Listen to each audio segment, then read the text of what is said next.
ನಮಸ್ಕಾರ. ಇದು ನಿಮ್ಮ GBH 63 ಅಪ್ಡೇಟ್ಸ್ ಚಾನಲ್. ದಾವಣಗೆರೆಯ ಕುವೆಂಪು ಕನ್ನಡ ಭವನದಲ್ಲಿ ಗುರುವಾರ ಹಮ್ಮಿಕೊಂಡಿದ್ದ ಜಿಲ್ಲಾ ಕನ್ನಡ ಸಾಹಿತ್ಯ ಪರಿಷತ್ತು ಹಾಗೂ Shrimati Gowramma P Moti Ramarao charitable trust register ಸ್ಥಾಪಿತ 2024 ಸಾಲಿನ ಮಹಾಲಿಂಗರಂಗ ಸಾಹಿತ್ಯ ಪ್ರಶಸ್ತಿ ಹಾಗೂ ಜಿಲ್ಲಾ ಕಸಾಪ ವತಿಯಿಂದ ಕೊಡುವ ಗ್ರಾಮೀಣ ಸಿರಿ ಮತ್ತು ನಗರ ಸಿರಿ ಪ್ರಶಸ್ತಿ ಪ್ರದಾನ ಸಮಾರಂಭದ ಉದ್ಘಾಟನೆಯನ್ನು ಹಿರಿಯ ಸಾಹಿತಿ ಕುಂ ವೀರಭದ್ರಪ್ಪ ಉದ್ಘಾಟಿಸಿದರು. ಅಧ್ಯಕ್ಷತೆಯನ್ನು ದಾವಣಗೆರೆ ಕನ್ನಡ ಸಾಹಿತ್ಯ ಪರಿಷತ್ತಿನ ಅಧ್ಯಕ್ಷರಾದ ಬಿ ವಾಮದೇವಪ್ಪ ವಹಿಸಿದ್ದರು.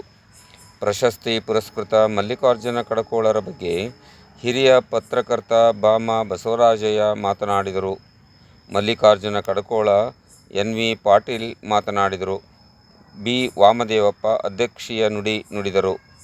ಗ್ರಾಮೀಣ ಸಿರಿ ಮತ್ತು ನಗರ ಸಿರಿ ಪುರಸ್ಕೃತರು ಶ್ರೀಮತಿ ಮಂಗಳಾ ಜಿಸಿ ಸಮಾಜ ಸೇವೆ, ಜಯಪ್ರಕಾಶ್ ಜಿಕೆ ಆಧ್ಯಾತ್ಮಿಕ, ಶ್ರೀಮತಿ ಗೀತಾ ಕೆಟಿ, ಶ್ರೀ ಪಂಚಾಕ್ಷರಿ ಕೆ ಸಾಹಿತ್ಯ, ಶ್ರೀಮತಿ ಸುನೀತಾ ರಾಜು, ಶ್ರೀ ಹೊದಗಿರಿ ಪ್ರಭಾಕರ, ನಾಟಿ ವೈದ್ಯ ನಾಗೇಶ ಶಾಸ್ತ್ರಿಗಳು, ಶ್ರೀಮತಿ ಕಾಟಮ್ಮ ಜಾನಪದ ಮತ್ತು ಸೋಬಾನೆ ಪದ, ಶ್ರೀಮತಿ ಚಂದ್ರಕಲಾ ಎಪಿ ಜಾನಪದ, ಚಂದ್ರಶೇಖರಾಚಾರಿ ಟಿ ಸಂಗೀತ, ಶ್ರೀ ಪುರವಂತರ ಪರಮೇಶ್ವರಪ್ಪ ವೀರಗಾಸೆ, ಶ್ರೀಮತಿ ಸಿದ್ದಮ್ಮ ಭುವನೇಶ್ವರಪ್ಪ ಸೋಬಾನೆ, ಶ್ರೀ ಶಶಿಧರ ಹೆಚ್ ಜಾನಪದ, ವಿದೂಷಿ ಶೋಭಾ ರಂಗನಾಥ್ ಸಂಗೀತ. ಆರಂಭದಲ್ಲಿ ನಾಡಗೀತೆ, ಶರದಿ ಕಲಾ ಸಾಂಸ್ಕೃತಿಕ ಸಂಘದ ಶಿಕ್ಷಕರು, ವಿದ್ಯಾರ್ಥಿ ಬಳಗ, ಸ್ವಾಗತ ದಿಳ್ಯಪ್ಪ ಕಾಡಜ್ಜಿ ಪ್ರಕಾಶ್ ವಂದಿಸಿದರು. ಇದು ನಮ್ಮ GBH 63 ಅಪ್ಡೇಟ್ಸ್ ಚಾನಲ್. ಇದನ್ನು ಸಬ್ಸ್ಕ್ರೈಬ್ ಮಾಡಿ ಮತ್ತು ಶೇರ್ ಮಾಡಿ. ವಂದನೆಗಳು.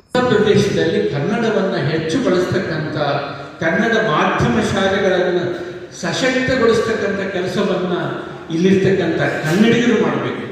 ಕನ್ನಡದಲ್ಲಿ ಮಾತಾಡಬೇಕು, ಕನ್ನಡದಲ್ಲಿ ಅಳಬೇಕು, ಕನ್ನಡದಲ್ಲಿ ನಗಬೇಕು, ಕನ್ನಡದಲ್ಲಿ ನಿಮ್ಮ ಗಂಡರ ಜೊತೆಗೆ ನಿಮ್ಮ ಪತ್ನಿಯರ ಜೊತೆಗೆ ಜಗಳ ಆಡಬೇಕು. ಅವಾಗ ಮಾತ್ರ ಕನ್ನಡ ಶಕ್ತಿ ಬರುತ್ತೆ. ಬಾಲಿಂಗ ರಂಗನಿಗೆ ಒಂದು ನಾವು ಗೌರವಿಸಿದಂಗೆ ಆಗುತ್ತೆ. ಎಲ್ಲವೂ ಉಪದ್ರವಿ ಲೇಖಕರು.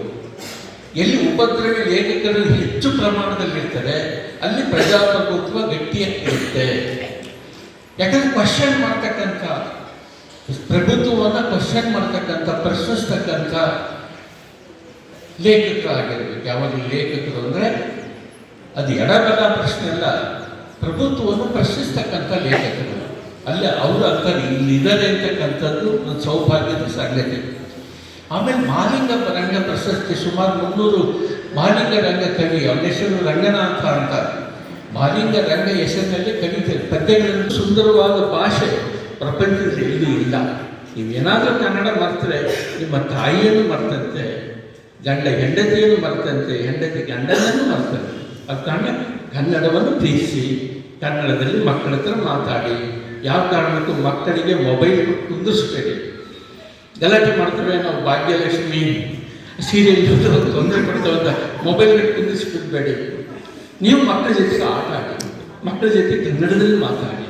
ಅಮ್ಮ ಅನಿಸ್ಕೊಳ್ಳೋಕೆ ಟ್ರೈ ಮಾಡಿ, ಅಪ್ಪ ಅನಿಸ್ಕೊಳ್ಳೋಕೆ ಟ್ರೈ ಮಾಡಿ ಅಲ್ವಾ. ಸಂಬಂಧ ವಾಚಕಗಳು 56 ಇದೆ. ಯಾವ ಕಾರಣಕ್ಕೂ ಆಂಟಿ ಮತ್ತು ಅಂಕಲ್ಗಳನ್ನು ಬಳಸ್ದಂಗೆ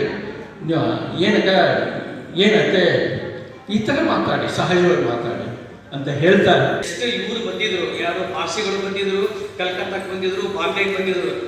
ಅಂಥ ಸಂದರ್ಭದಲ್ಲಿ ಈ ಊರಿನ ಒಬ್ಬ ವ್ಯಾಪಾರಿ, ಈ ಸಾವಳಗಿ ನಾಗಪ್ಪ ಥಿಯೇಟರ್ ಇದೆಯಲ್ಲ, ಅಲ್ಲಿ ಅವರು ಒಂದು ಅಂಗಡಿ ಇಟ್ಕೊಂಡು ವ್ಯಾಪಾರ ಮಾಡ್ತಿದ್ರು. ಯಾರು? DA ಕೋಲಶಾಂತಪ್ಪ ಅಂತೇಳಿ, ಅಂದರೆ ತುಂಬಿನಿಕಟ್ಟೆ ಐರಣಿ ಕೋಲಶಾಂತಪ್ಪ. ಅವರು ಐರಣಿ ಹೊಳೆ ಮಠದಲ್ಲಿ ಕುಮಾರವ್ಯಾಸ ಬರ್ತಿದ್ದಲ್ಲ, ಹೊಳೆಯಾಗಿ ಹೋಗಿ ಮುಣಿಗೆ ಬಂದುಬಿಟ್ಟು ಆ ಬಟ್ಟೆ ಆರ ತನಕ ನಾಟಕಗಳು ಬರ್ತಿದ್ರಂತೆ. ಅವ್ರನ್ನ ಕುರಿತು ನಾನು 1992ರಲ್ಲಿ ಪ್ರಜಾವಾಣಿ ಒಂದು ಲೇಖನ ಬರ್ತಿದ್ದೆ ನಾನು. ಅದು ಅವ್ರ ಫೋಟೋ ಕಲೆಕ್ಟ್ ಮಾಡಿದಾಗ ಆಗಿನ ಕಾಲದಾಗ 800 ರೂಪಾಯಿ ಖರ್ಚು ಮಾಡಿದ್ದೆ. ಅಮ್ಮನಿಗೆ ದೇಸಾಯಿಗಳ ಹತ್ರ ಆ ಫೋಟೋ ಸಿಕ್ತು. ಅಂತಹ ಒಬ್ಬ ಮೊಟ್ಟ ಮೊದಲ ಸಾಮಾಜಿಕ ನಾಟಕಕಾರ ನಮ್ಮ ದಾವಣಗೆರೆಯಲ್ಲಿ. ಅಂಥ ಒಂದು ಊರಲ್ಲಿ 1918ರಲ್ಲಿ ಜಯಲಕ್ಷ್ಮಿ ನಾಟಕ ಸಂಘ ಶುರುವಾಗ್ತದೆ. ಆಮೇಲೆ 1928ರಲ್ಲಿ ಚಿಂದೋಡಿ ಕಂಪನಿ ಶುರು ಆಗ್ತದೆ. ಅದಕ್ಕಿಂತ ಮುಂಚಿತವಾಗಿ ಬರೇ ಒಂದಾಣೆ ಇದರಲ್ಲಿ 5,000 ಪ್ರತಿಗಳನ್ನು ಪ್ರಿಂಟ್ ಮಾಡಿದ್ದಾರೆ, ಕೋಲ್ ಶಾಂತಪ್ಪನವರು ಬರೆದಿರ್ತಕ್ಕಂಥದ್ದು. ಆ ನಾಟಕದ ಹೆಸರು ಏನು ಗೊತ್ತಾ? ಸ್ತ್ರೀ ಅಂತ. ಎಷ್ಟು ಸುಂದರವಾದ ಹೆಸರು, ಬರೇ ಸ್ತ್ರೀ ಅಂತ ನಾಟಕ ಹೆಸರಿಟ್ಟಿದ್ದಾರೆ. ಅದು 180 ಪುಟದ ನಾಟಕ ಇದೆ. ಅದಕ್ಕೆ ಹೊಂದಾಣೆ ಇರ್ತಕ್ಕಂಥದ್ದು. ಅದಕ್ಕೆ ಮೈಸೂರು ಮಹಾರಾಜರು ಮುನ್ನುಡಿ ಬರೀತಾರೆ. ಯಾರು? ಕೃಷ್ಣರಾಜೇಂದ್ರ ಒಡೆಯರು ಮುನ್ನುಡಿ ಬರೀತಾರೆ, ಹರಿಸ್ತಾರೆ. ಮತ್ತೆ ಇಲ್ಲಿಂದ ಕರ್ಕೊಂಡು ಹೋಗಿ ಅಲ್ಲಿ ಆಸ್ಥಾನದಾಗ ನಾಟಕವನ್ನು ಆಡಿಸಿ ಆ ಕಿಲ್ಲತ್ತು ಎಲ್ಲ ಕೊಡ್ತಾರೆ, ಸನುದು ಎಲ್ಲ ಕೊಟ್ಟಿರ್ತಕ್ಕಂಥದ್ದು. ಅಂಥ ಇತಿಹಾಸ ನಮ್ಮ ದಾವಣಗೆರೆ ಉದ್ಯರಂಗ ಭೂಮಿಗಿದೆ. ಅಂಥ ಒಂದು ಅವಕಾಶ ನನಗೆ ಉದ್ಯರಂಗ ಭೂಮಿಯನ್ನು ಈ ವರ್ತಮಾನದ ಕಣ್ಣುಗಳಲ್ಲಿ ನೋಡ್ತಕ್ಕಂಥ ಅವಕಾಶ ಮಾಡಿಕೊಟ್ಟಿದೆ. ಮತ್ತು ಅದೆಲ್ಲವೂ ಕಿರೀಟಪ್ರಾಯ ಆಗದೆ ನನ್ನ ಕೆಲಸವನ್ನು ಗುರುತಿಸಿ ಇನ್ನು ಮೇಲೆ ನನ್ನ ಜವಾಬ್ದಾರಿ ಜಾಸ್ತಿ ಅಂತ ಭಾವಿಸ್ಕೊತೀನಿ. ಎಲ್ಲರಿಗೂ ಹೇಳೋ ಮಾತೇನಂತಲ್ಲ, ಇನ್ನು ಮೇಲೆ ಬರೀಲಿಕ್ಕೆ ನಾನು ಶುರು ಮಾಡ್ತೀನಿ ಅಂತ ಅಂದ್ಕೊಂಡು, ಹೊಸತನದಲ್ಲಿ ಬರೀಲಿಕ್ಕೆ ಏನು ಸಾಧ್ಯತೆ, ಆರಂಭಕ್ಕೆ ಎಷ್ಟು ಉತ್ಸಾಹ ಇರ್ತಲ್ಲ ಅಂತಹದೇ ಉತ್ಸಾಹದ ಜೊತೆಗೆ ಇಷ್ಟರಿಂದ ನಾನು ಒಂದು ಕೃತಿ ಬರ್ತದೆ. ಆ ದಾವಣಗೆರೆಯ 10 ರಂಗ ಸಂಗತಿಗಳನ್ನು ಒಳಗೊಂಡಿರ್ತಕ್ಕಂಥದ್ದು ನಾಟಕ ಕರ್ನಾಟಕ ಅಂತ ಒಂದು ಕೃತಿ ಪ್ರಕಟಣೆ ಸಿದ್ಧಾಗಿದೆ. ಸಾಧ್ಯವಾದರೆ ಕನ್ನಡ ಸಾಹಿತ್ಯ ಪರಿಷತ್ತಿನ ಸಹಯೋಗದಲ್ಲಿ ಆ ಕೃತಿಯನ್ನು ಇನ್ನೊಂದು 15 ದಿವಸದಲ್ಲಿ ಇಲ್ಲೇ ಈ ವೇದಿಕೆ ಮೇಲೆ ಬಿಡುಗಡೆ ಮಾಡಲಿಕ್ಕೆ ಅವಕಾಶ ಮಾಡಿಕೊಡ್ತೀನಿ. ದಾವಣಗೆರೆ ಜಿಲ್ಲೆ, ದಾವಣಗೆರೆ ಈ ಪ್ರದೇಶ ಇದು ಬಹಳ ಅತ್ಯಂತ ಸಂಸ್ಕೃತಿ ಸಮೃದ್ಧವಾದಂಥ ಒಂದು ಪ್ರದೇಶ ಇದೆ. ಎಲ್ಲಿ ಸಂಸ್ಕೃತಿ ಸಮೃದ್ಧವಾಗಿರ್ತದೋ ಅಲ್ಲಿ ಸೌಹಾರ್ದತೆ ಬಹಳ ವಿಶಿಷ್ಟವಾಗಿರ್ತದೆ. ಹೆಸರು ಸಾಲು. ಇದು ನಾವು ಕೆಂಪು, ಇದು ಕ್ರಾಂತಿಯ ಸಂಕೇತ. ಹಳದಿ ಶಾಂತಿಯ ಸಂಕೇತ. ಕನ್ನಡಿಗರು ಶಾಂತಿಗೂ ಬದ್ಧ, ಕ್ರಾಂತಿಗೂ ಸಿದ್ಧ. ಕನ್ನಡಿಗರಿಗೆ ಶಾಂತಿಗೂ ಬದ್ಧ, ಕ್ರಾಂತಿಗೂ ಸಿದ್ಧ ಅನ್ನುವಂಥದ್ದು ನಾನು ಕಲ್ತಿರೋದು. ಇನ್ನೇ ಜಾತಕಾಗಿ ಹೊರತೆಲ್ಲ ತಿಳ್ಕೊಳ್ಳಿ. ಅಂಥ ಒಂದು ಶಾಲನ್ನು ನಾವು ಹಾಕೊಂಡು ಧರಿಸ್ತಾ ಇರೋದು ಆ ಉದ್ದೇಶಕ್ಕೋಸ್ಕರ. ಇವತ್ತು ಕನ್ನಡ ನಾಡು, ನೀವು ನಮ್ಮ ಭಾಷಾಭಿಮಾನವನ್ನು ಕಲಿಬೇಕು ಅಂದರೆ ಪಕ್ಕದ ತಮಿಳುನಾಡಿಗೆ ಹೋಗ್ಬೇಕು. ಇಲ್ಲಿವರೆಗೂ ಕನ್ನಡ ಧ್ವಜ ಆರಿಸಕ್ಕಾಗೋದಿಲ್ಲ ಅಂತಿದ್ರು ಹಿಂದಿನ ಸರ್ಕಾರದವರು. ಈಗಿನ ಸರ್ಕಾರದವರು ರಾಷ್ಟ್ರ ಧ್ವಜದ ಜೊತೆಗೆ ಮೊನ್ನೆ ಕನ್ನಡ ರಾಜ್ಯೋತ್ಸವ ದಿನ ಎಲ್ಲ ಗ್ರಾಮ ಪಂಚಾಯತಿ, ಎಲ್ಲ ಜಿಲ್ಲಾಧಿಕಾರಿಗಳು ರಾಜ್ಯ ಮಟ್ಟದ ಕನ್ನಡ ರಾಜ್ಯೋತ್ಸವ ದಿನ ಇವತ್ತು ಕನ್ನಡ ಧ್ವಜವನ್ನು, ಕೆಂಪು ಮತ್ತು ಹಳದಿ ಧ್ವಜವನ್ನು ಆರಿಸೋದ್ರ ಮೂಲಕ ಹೊಸ ಕ್ರಾಂತಿಯನ್ನೇ ಇವತ್ತಿನ ಸರ್ಕಾರ ಮಾಡಿದೆ ಅಂತ ಹೇಳಿಕ್ಕೆ ನನಗೆ ಅತ್ಯಂತ ಸಂತೋಷ ಆಗ್ತದೆ. ಅಂಥ ಕೆಲಸವನ್ನು ಮಾಡಬೇಕು. 2016ರಲ್ಲಿ ಮುಖ್ಯಮಂತ್ರಿ ಸಿದ್ದರಾಮಯ್ಯನವರಿದ್ದಾಗ ಅದಕ್ಕೆ 30 ಕೋಟಿ ದುಡ್ಡನ್ನು ಕೂಡ ಬಜೆಟ್ನಲ್ಲಿ ಮಂಜೂರು ಮಾಡಿ ದಾವಣಗೆರೆಯಲ್ಲಿ 3ನೇ ವಿಶ್ವಕರ್ಣ ಸಮ್ಮೇಳನ ಮಾಡಬೇಕು ಅಂತೇಳಿ ಸಚಿವ ಸಂಪುಟದಲ್ಲಿ ತೀರ್ಮಾನ ಮಾಡಿ ಘೋಷಣೆ ಮಾಡಿದ್ವಿ. ಅದಕ್ಕೆ 5 ಕೋಟಿ ಕೂಡ ಬಿಡುಗಡೆ ಆಗಿತ್ತು. ನನ್ನ ಪ್ರಣಾಳಿಕೆಯಲ್ಲಿ ಕೂಡ, ನನ್ನ ಚುನಾವಣೆ ಪ್ರಣಾಳಿಕೆಯಲ್ಲಿ ಕೂಡ ನಾನು ಆಯ್ಕೆಯಾಗಿ ಬಂದರೆ ದಾವಣಗೆರೆಯಲ್ಲಿ ವಿಶ್ವಕರ್ಣ ಸಮ್ಮೇಳನ ಮಾಡಿರ್ತಿರ್ತೇನೆ ಅನ್ನುವಂಥ ಸಂಕಲ್ಪವನ್ನು ಮಾಡಿದ್ದೇನೆ ಅನ್ನುವಂಥ ಮಾತನ್ನು ಹೇಳಿದ್ದೆ. ಅಂದಿನಿಂದ ಇವತ್ತಿವರೆಗೂ ನಿರಂತರವಾಗಿ ನಾನು ಹೋರಾಟವನ್ನು ಮಾಡ್ತಾ ಇದ್ದೇನೆ. ಮಾನ್ಯ ಮುಖ್ಯಮಂತ್ರಿಗಳಿಗೆ, ಜಿಲ್ಲಾ ಉಸ್ತುವಾರಿ ಸಚಿವರಿಗೆ ಮತ್ತು ಕನ್ನಡ ಮತ್ತು ಸಂಸ್ಕೃತಿ ಇಲಾಖೆ ಸಚಿವರಿಗೆ, ಎಲ್ಲ ಸಚಿವರಿಗೆ, ಎಲ್ಲ ಶಾಸಕರಿಗೆ ನಾನು ಮನವಿಯನ್ನು ಸಲ್ಲಿಸಿದ್ದೇನೆ.